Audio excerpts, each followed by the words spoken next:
My name is Salvatore Rosado. I am a mechanical engineering student at Concordia University.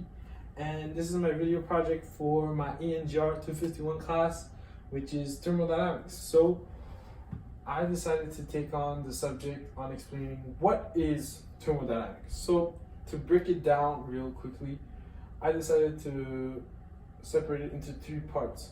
Explain what is thermodynamics, it's what laws consists of thermodynamics, and its applications in real life.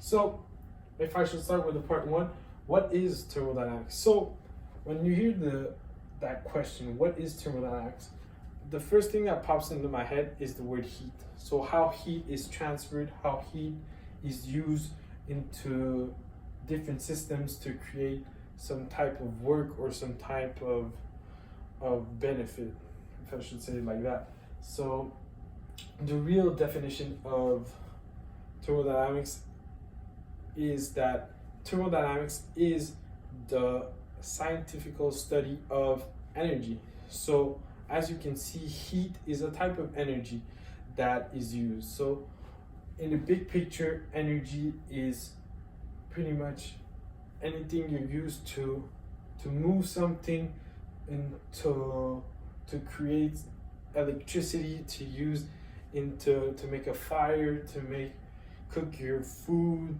or plenty other applications that are used on energy. So what are the laws of thermodynamics? Well, there's three basic laws of thermodynamics that we learned in this class, which is the zeroth law, the first law, and the second law of thermodynamics. So if we start off with the first law of thermodynamics, the zeroth law. Start with the zeroth law. The zeroth law of thermodynamics says that if we have two or more bodies in a certain system, let's say if I have a glass of water which is at 5 degrees Celsius, and I take another glass of water which is at 30 degrees Celsius, and I would put it in a room which is at temperature, let's say 20 degrees Celsius. And if I would leave them there for a certain amount of time, let's say until infinity. So when I arrive at infinity, both glasses of water would be at the same as the room temperature, which was at, if I remember, 20 degrees. So your glass of water, which started out at 5, ended up at 20. The one that started at 30 ended up at 20, and your room stayed the same temperature. So as it says, everything in a certain time, everything would obtain a certain balance, a certain equilibrium in temperature. So that is the first law, the zeroth law, of thermodynamics. So let's go to the first law of thermodynamics. What is the first law of thermodynamics? If I write it down really quickly in a mathematical equation, the first law of thermodynamics defines the difference in energy is equal to heat minus the work. So the differences of energy is equal to heat minus work. So what kind of energies are we talking about? So we have three types of energies in thermodynamics. We have potential energy, which is when you have a pen and you elevate it, or you take whatever body and you elevate it a certain distance, and is pulled down by the gravitational force.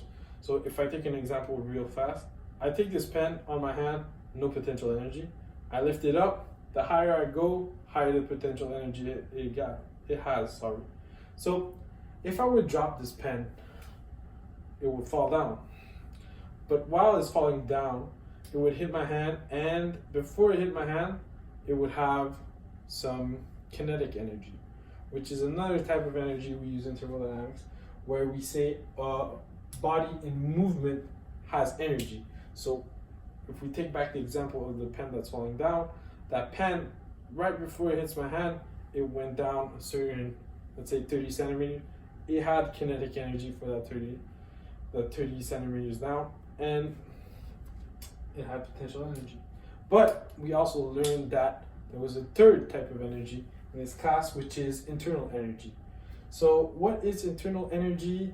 It's pretty much if you take your molecules in a body, let's say if you take a glass of water again and you look into the glass of water, you might say that there's no energy, nothing is happening.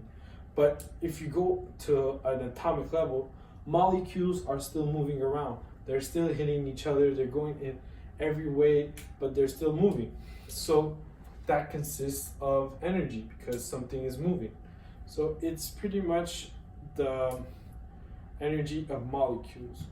So if we take it down, and for the first law, it's the difference of energy is equal to heat minus the work. So if we go to the second law of thermodynamics, which implies that if I draw an example really fast, we would have this really hot molecule.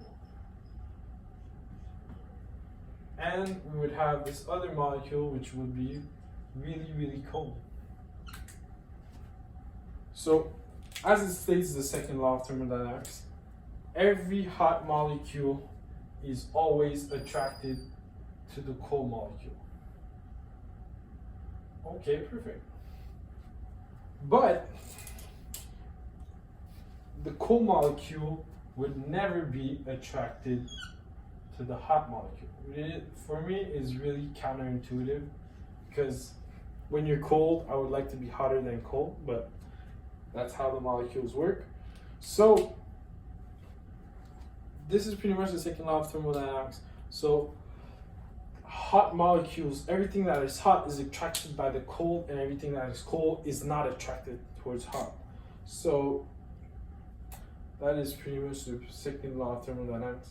So we can go to modern applications. That what are the modern applications in today's world that where thermodynamics is used pretty much not every day, but in everything you do in your lifestyle, thermodynamics is used. So let's start with this really basic.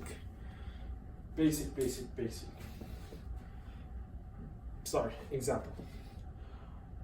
When you eat supper, you're consuming nutrients. You're consuming, say you eat a steak, you're taking in some proteins, you're taking in some different carbs, some different molecules from what you're eating. So your body intakes all of that and decomposes it into molecules and takes and rejects whatever it needs depending on your lifestyle. So that is a certain way where thermodynamics is used.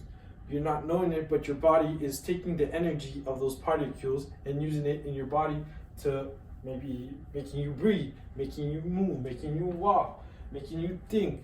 So that is a basic example where thermodynamics is used. Also, another basic example is that here in Quebec, we have Hydro-Quebec where they have these big dams. And we have a river here, and the water is flowing here. And we would have a big turbine would spin because of the flow of water, and the flow of water will be coming out. But as this turbine is spinning, it would make a shaft spin and convert this energy into, take another color pen, into electric energy, which would then be distributed into your home. So this is an open system, which I would not go into detail on what is an open and closed system, but this water that's flowing, making spin your turbine, making some shaft work, and then converting this work into electric energy. So this is a basic example where thermodynamics is extremely useful to convert this work into electricity. So this is pretty much, that's pretty much it. So that concludes my presentation on what is thermodynamics. I hope you appreciate this video, and please have a good summer and have a good end of semester, and be safe, quarantine, really important, stay in your homes. Thank you. Have a nice evening.